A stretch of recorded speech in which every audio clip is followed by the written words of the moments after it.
மணப்பெண்ணின் பிரத்யேகமான திருமணம். விவாஹா தி சென்னை சில்க்ஸ்.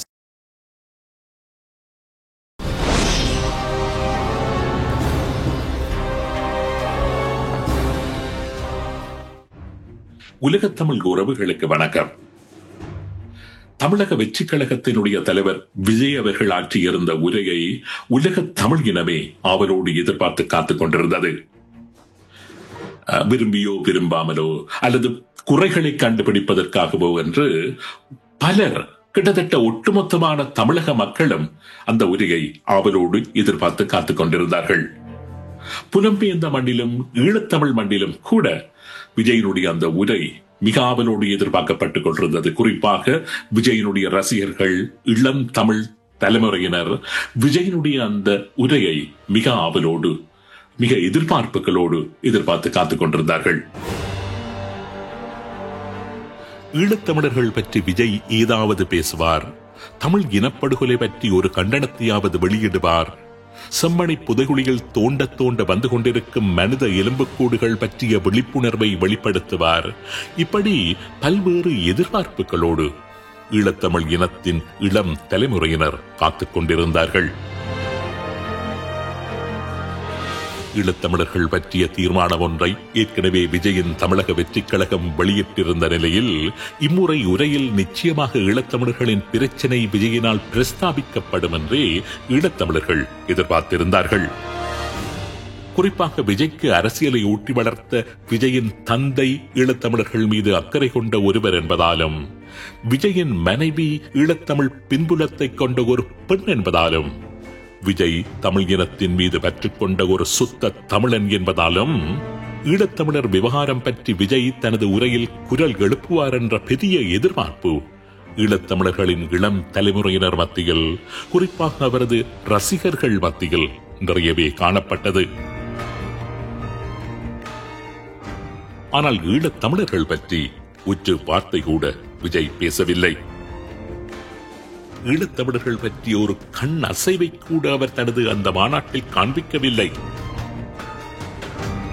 இது ஈழத்தமிழருக்கு மிகப்பெரிய ஏமாற்றம். ஈழத்தமிழர்கள் பற்றி பேசுவதும் பேசாததும் விஜயின் உரிமை. நிச்சயமாக அது விஜயின் தவறு என்று நான் கூற மாட்டேன். என்னை பொறுத்தவரையில் இந்த விடயத்தில் தவறு இழைத்தவர்கள் ஈழத்தமிழர்கள்தான், ஈழத்தமிழ் தலைமைகள்தான்.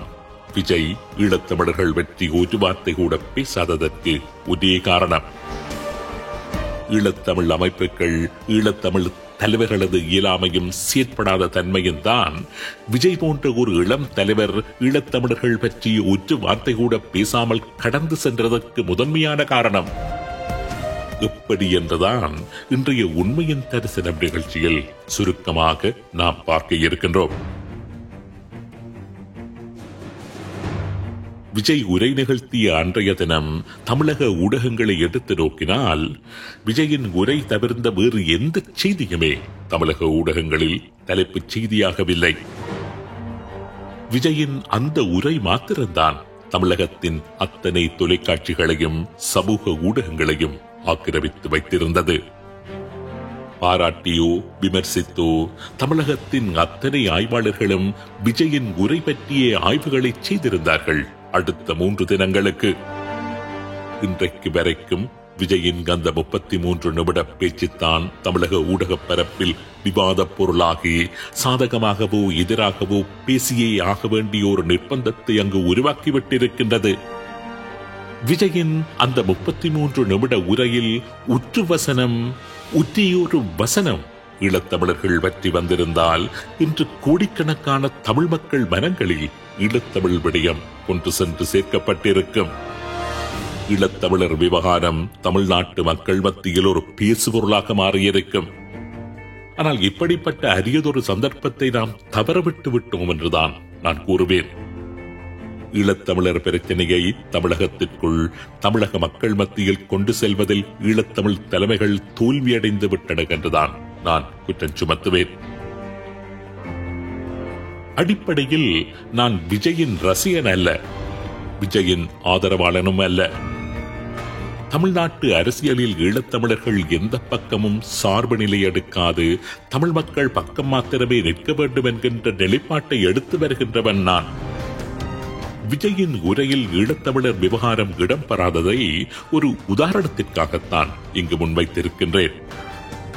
விஜயைப் போலவே தமிழ்நாட்டின் அத்தனை அரசியல் தலைவர்களினது உரைகளிலும் ஈழத்தமிழர் பிரச்சனைகள் பேசப்படுவதென்பது இன்று ஈழத்தமிழர்கள் இருக்கின்ற நிலையில் அவர்களுக்கு மிகப்பெரிய பாதுகாப்பு வலைப்பின்னல் ஒன்றை உருவாக்குவதற்கு காரணமாக அமையும் என்கின்ற எண்ணப்பாட்டில்தான் இந்த விடயம் பற்றி இந்த நிகழ்ச்சியில் நான் பேசுவதற்கு முனைகின்றேன். இலங்கையில் தமிழ் மக்கள் இன்றிருக்கின்ற நிலையில் தமிழ் மக்களின் இருப்புக்கும் எதிர்காலத்திற்கும் எப்படியான ஆபத்து வேண்டுமானாலும் நாளைக்கே வந்து சேரலாம். தொல்பொருள் திணைக்களம் சட்ட ரீதியாகவே தமிழ் மக்களின் எந்த கோவிலையும் நாளைய தினமே கைப்பற்றி தமிழ் மக்கள் அங்கு வாழ முடியாத ஒரு தடையை ஏற்படுத்திவிட முடியும். ஸ்ரீலங்காவின் வன இலாகா நினைத்தால் தமிழ் மக்களின் எந்த ஒரு பாரம்பரிய வாழ்விடங்களையும் அடுத்த கனப்பொழுதை அரசுடைமையாக்கிவிட முடியும். இன்றைய அரசாங்கத்திற்கு இருக்கின்ற அறுதி பெரும்பான்மை பலத்தை வைத்துக் கொண்டு தமிழ் மக்களை ஒடுக்கக்கூடிய எப்படியானதொரு சட்டத்தையும் நாளைய தினமே உருவாக்கி தமிழ் இனத்தின் ஒட்டுமொத்த அபிலாஷைகளுக்குமே இல்லாது செய்துவிட முடியும். அமெரிக்காவும் கேட்காது, ஐநாவும் கேட்காது, ஏன் இந்தியாவும் வாய் திறக்காது.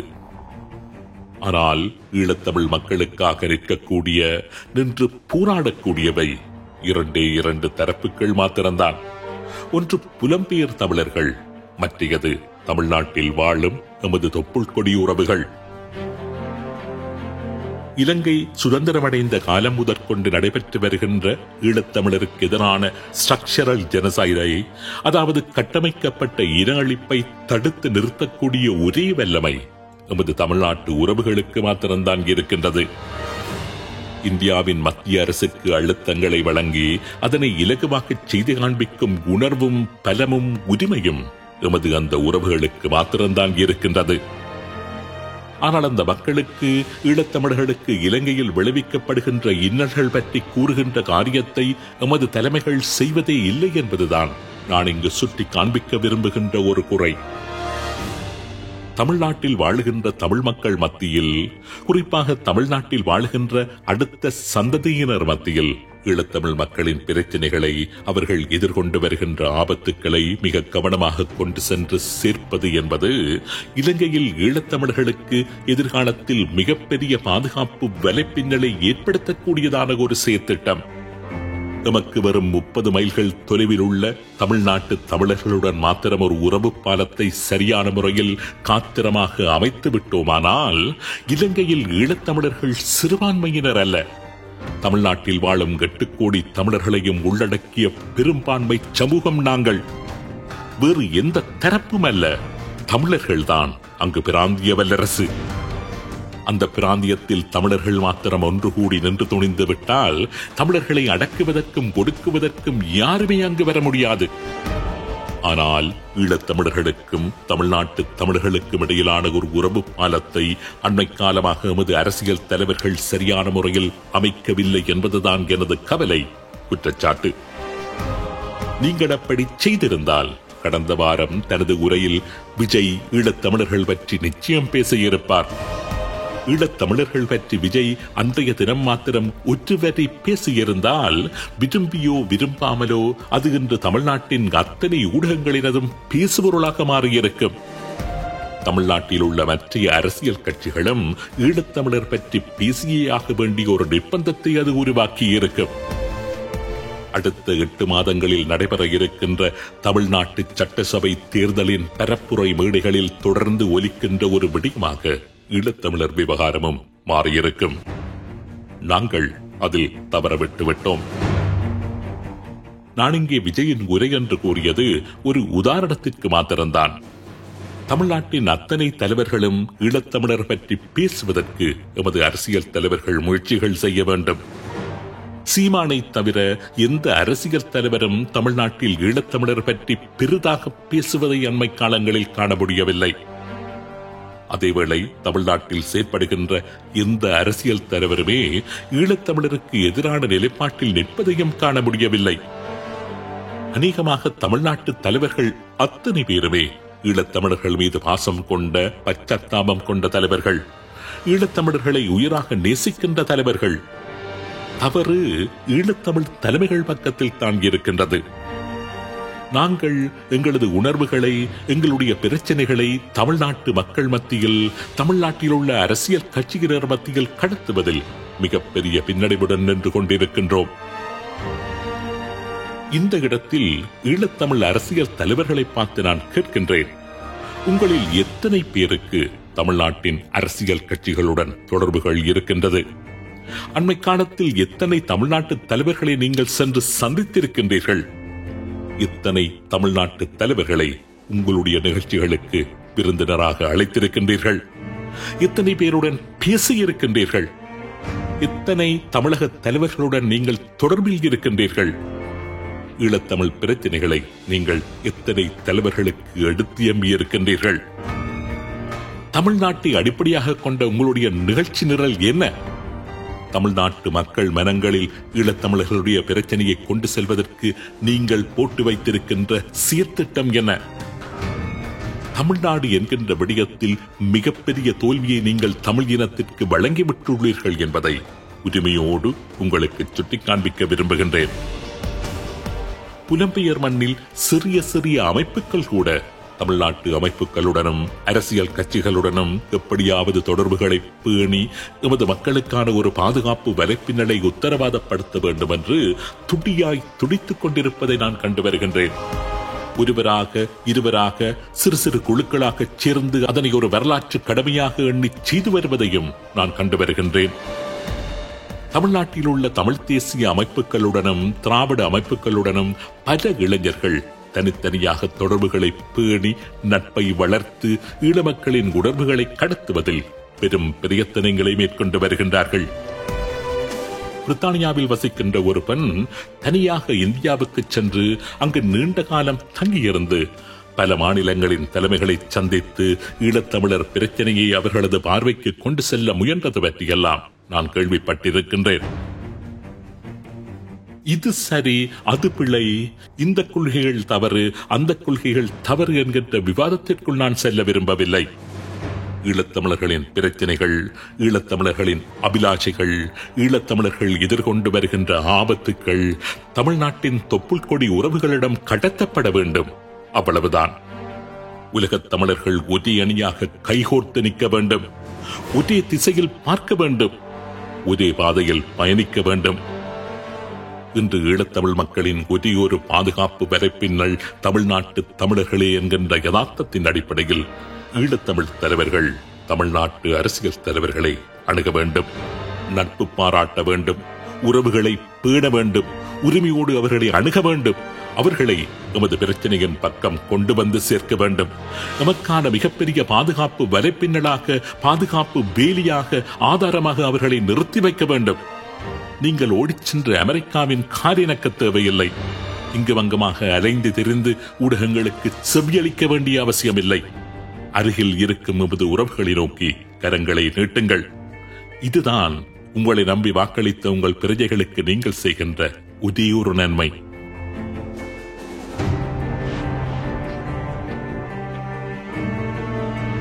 ஒரே ஒரு உதாரணத்தை மாத்திரம் காண்பித்துவிட்டு நிகழ்ச்சியை நிறைவு செய்யலாம் என்று நினைக்கின்றேன். முள்ளிவாய்க்கால் இன அழிப்பு அந்த நினைவு தினத்தை அனுஷ்டிப்பதற்கு சில நாட்களுக்கு முன்பதாக யாழ்ப்பாணம் பல்கலைக்கழகத்தில் நிறுவப்பட்டிருந்த முள்ளிவாய்க்கால் நினைவு தூவியை பல்கலைக்கழக நிர்வாகம் புல்டோசர் கொண்டு தாக்கி தரைமட்டமாக்கி இருந்தது.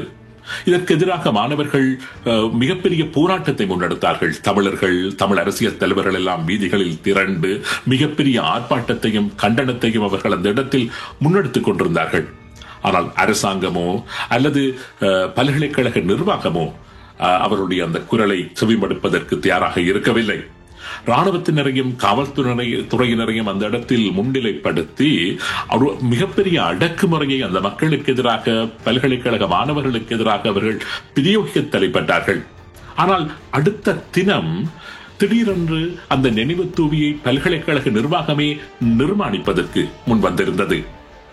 ஏன் என்று அனைவரும் ஆச்சரியப்பட்ட நேரத்தில் தமிழ்நாட்டில் ஒரு மிகப்பெரிய எழுச்சி ஏற்பட்டுவிடக்கூடும் என்கின்ற அச்சம் காரணமாக அந்த நிர்பந்தத்தை இந்தியாவின் நடுவண் அரசு பாடசாலை நிர்வாகத்திற்கும் அரசாங்கத்தினூடாக ஸ்ரீலங்காவினுடைய அரசாங்கத்தினூடாக வழங்கியதாக தகவல்கள் வெளியாகி இருந்தன. தமிழ்நாட்டில் பிரச்சனை இந்தியன் எம்பசிக்கு போற இதுதான் தமிழ்நாடு ஈழத்தமிழர்களுக்கு வழங்க இருக்கின்ற பாதுகாப்பு வலைப்பின்னல். இந்த பாதுகாப்பு வலைப்பின்னலை அடிப்படையாக வைத்துத்தான் ஈழத்தமிழினம் செயற்பட வேண்டும், ஈழத்தமிழர்கள் செயலாற்ற வேண்டும்.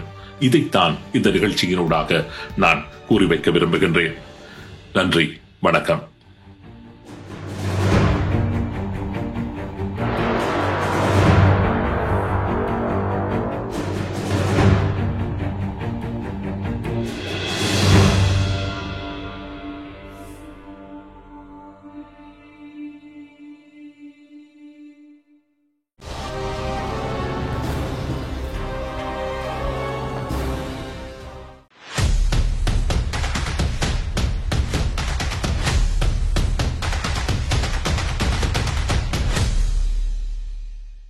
மணப்பெண்ணின் பிரத்யேகமான திருமணம் விவாஹா தி சென்னை சில்க்ஸ்.